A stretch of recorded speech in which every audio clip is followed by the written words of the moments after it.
Hello guys, welcome back to another video. And आज की video में मैं बात करूंगा डीमन स्लेयर के इन्फिनिटी के एसएलआर के बारे में। मैं इसमें ट्राई करूंगा कि पूरा इन्फिनिटी का एसएलआर खत्म कर दूं, लेकिन हाँ, मैं ऑब्वियसली इसमें पूरी बातें नहीं बता पाऊंगा। थोड़ी मेन पॉइंट्स ही बताऊंगा कि बैटल कैसे हुई और कौन जीता, ये सब थोड़ी सी मेन बातें और थोड़ी सी नई फाइट भी एक्सप्लेन कर ही दूंगा। तो वीडियो ज़्यादा बड़ी ना हो, इसलिए मैं वीडियो को स्टार्ट कर रहा हूँ। और अगर पसंद आए तो लाइक कर देना, शेयर कर देना अपने दोस्तों के साथ, और ऐसी वीडियो चाहिए तो सब्सक्राइब भी कर देना।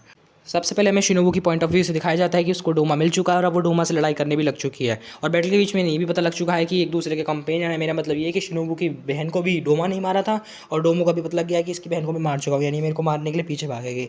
तो फिर उनकी बहुत ज़्यादा लड़ाई स्टार्ट हो जाती है। लेकिन ऑब्वियसली मैं पता है कि डोमा शिनोबू के अगेंस्ट कितना ज़्यादा स्ट्रॉग है, तो यहाँ पर डोमा उसे सिंगल हैंडेडली बहुत ही ज़्यादा मार रहा होता है। एंड धीरे धीरे करके वो शिनोबू को खत्म भी कर देता है। और शिनोबू को खत्म करने के बाद यहाँ पर आती है कनाई, और कनाई पहले थोड़ी देर उससे लड़ती है पर वो भी पिट रही होती है। फिर इनोस्के भी यहाँ पर आ जाता है और इनोस्के को भी ये पता लग जाता है कि वही है जिसने मेरी मदर को पहले मारा था। अगर स्टोरी जाननी है तो उसके लिए कमेंट कर देना, मैं बता दूंगा।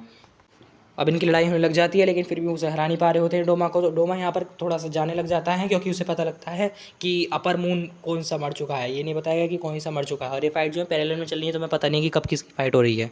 लेकिन तभी डोमा की हालत ख़राब हो जाती है, वो गिर जाता है और उसके मुंह से खून वगैरह निकलने लग जाता है। तो उसने जब डोमा ने जब शिनोबू को मारा था, तो उसे मारा नहीं था, उसे एब्जॉर्ब करा था। और यहाँ पर शिनोबू का मास्टर प्लान बताया जाता है, जो कि उसने कनाओ के संग मिलकर बनाया था। शायद मैंने पीछे कनाई बोल दिया था, कनाओ को तो सॉरी। उसमें शिनोबू ने अपने अंदर वेस्टेरिया फ्लावर का जो जहर है वो बहुत सारा भर रखा था, लिटरली इतना कि वो एक ही बारी में कोई भी अपर मून को मार सकता है। तो बस वही यहाँ तक कि मतलब डोमा के अंदर भी इंजेक्ट हो चुका है।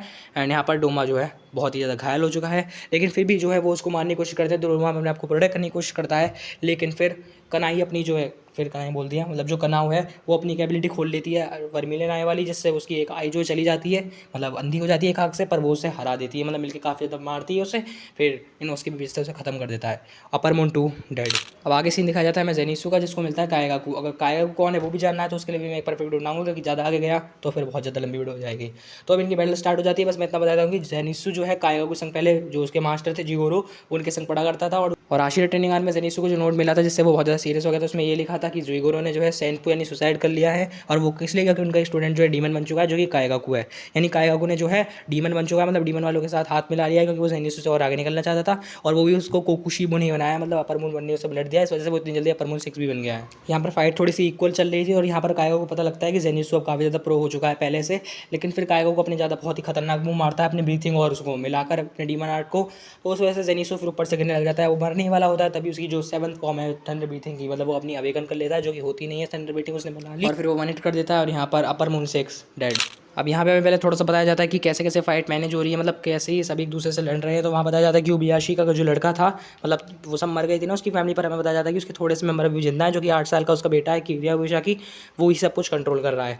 तो और वहाँ पर जो है वो जो था ना, तमायो का जो दोस्त था, भाई था, पता नहीं कौन था, वो उसके पास एक तालिस्मान वाली एबिलिटी है, मतलब डीमन आर्ट है, उसके थ्रू वो सबको छुपा रहा है एक तालिस्मान बनाकर। तो इस वजह से सब छुपे हुए हैं, और जो हेड वगैरह हैं वहाँ पर लड़ने की कोशिश कर रहे हैं, मतलब लड़वाने की कोशिश कर रहे हैं। और यहाँ हमें दिखाया जाता है उसका सीन जिसका हमें बेसब्री से इंतजार था, यानी तांजीरो और गियू का, जो कि मिलते हैं अकाज़ा से। विदाउट वेस्टिंग एनी टाइम वो लड़ने लग जाते हैं। और यहाँ पर देखा जाता है कि अकाज़ो कहता है कि तुम अब पहले से बहुत ज़्यादा स्ट्रॉन्ग हो चुके हैं, और वो उसको रिस्पेक्ट भी देता है तांजीरो को।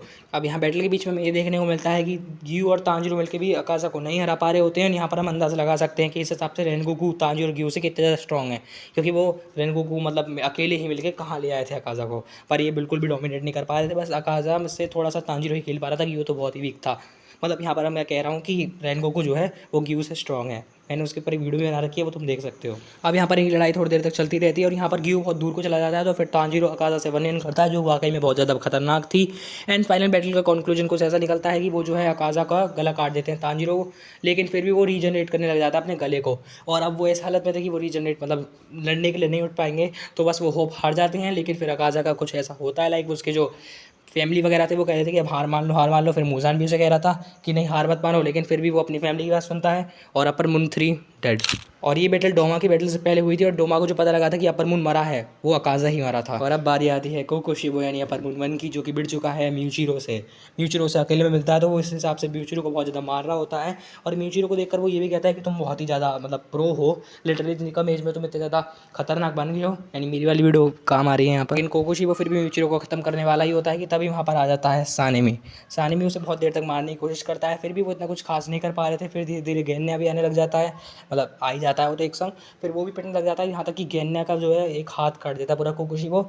ये बहुत ही ज़्यादा पिट रहे थे, लेकिन तभी जिसकी हम एंट्री चाहते थे उसकी एंट्री होती है, यानी अपर मून 1 अरे अपर मून वन कह रहा हूँ, हाशिरा नंबर 1 गियोमी की। अब ये बहुत ही खतरनाक तरीके से कोकोशिबो को मारने की कोशिश करते हैं, पर कोकोशिबो कहता है कि यहाँ पर बस गियोमी मुझे बढ़िया सा लग रहा है, थोड़ा खतरनाक सा, क्योंकि मैंने अभी तक जितने भी लोग देखे हैं डीमन स्लेयर में वो गियोमी जो है उनमें सबसे ज़्यादा स्ट्रॉन्ग है।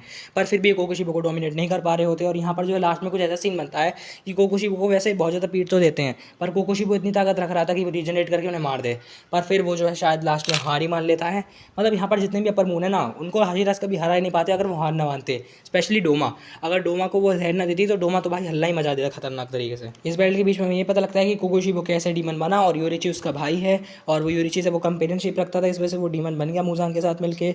और उसके बाद हमें ये भी दिखाया जाता है कि जो युगिरो बनाई है और मित्सुरी है वो नाकी में से लड़ने की कोशिश कर रहे हैं, पर वो उसे हरा नहीं पा रहे हैं। और फिर हमें दिखाया जाता है मुजान का सीन, जो कि अपने ककून वाले फॉर्म में आ चुका है, और वहाँ पर तांजीरो और ग्यू पहुँच चुके हैं एंड उससे लड़ने भी लग गए हैं। और यहाँ पर फिर हमें पता लगता है कि वो जो तालिस्मान वाला बंदा था ना, उसने जो है उल्लू बना दिया है मुजान को कि नाकी में मर चुकी है, मतलब उसके ऊपर कंट्रोल वगैरह कर लिया उसने अपनी एबिलिटी से। और फिर मुजान को लगता है कि नाकी में तो मर गई, लेकिन वो नाकी में को परेशान कर इगिरो और वो जो है आ चुके हैं मुजान के पास, और अभी चारों मिलकर लड़ रहे हैं। अब मुजान इस चीज़ से चौंक जाता है कि मेरे को तो ये वो मिले थे कि नाकी में तो अभी मार चुकी है उन दोनों को, इगिरो और वगैरह को, तो उसे पता लगता है कि जो नाकी में है वो उसके कंट्रोल में है। तो यहाँ पर मुजान जो है नाकी में को अपने खुद हाथों से मतलब कंट्रोल करके मार देता है, क्योंकि वो ब्लड है ना उसका, तो वो कभी भी किसी डीमन को मार सकता है। और धीरे धीरे सारे हाशिरा आ जाते हैं और हाशिरा फाइट स्टार्ट हो जाती है। इगिरो भी यहाँ पर बहुत ज़्यादा खेल रहा होता है, क्योंकि वो पूरे एनीमे में फाइट शाइन नहीं करा है अभी तक भी, तो बस इगिरो ही कुछ खास खेल रहा था, और सब वैसे नॉर्मली लड़ रहे थे।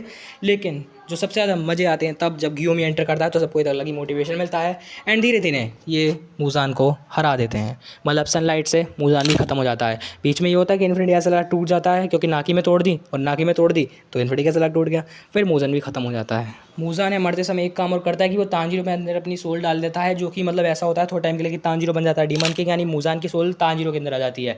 पर फिर कनाओ की जो है मैंने बताया था कि एक एबिलिटी खोली थी एक आँख वाली, तो एक आँख उसकी अभी तक बची थी, और एक एंटीडोट डालना था तमायो का, तो वो उसके अंदर डाल देती है स्पीड से, क्योंकि उस आँख वाली एबिलिटी से वो बहुत ज़्यादा स्पीड में आ जाती है।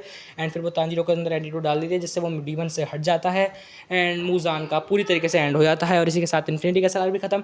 और अगर तुम्हें ना पता हो तो इसके साथ हमारी वीडियो भी खत्म। Bye bye.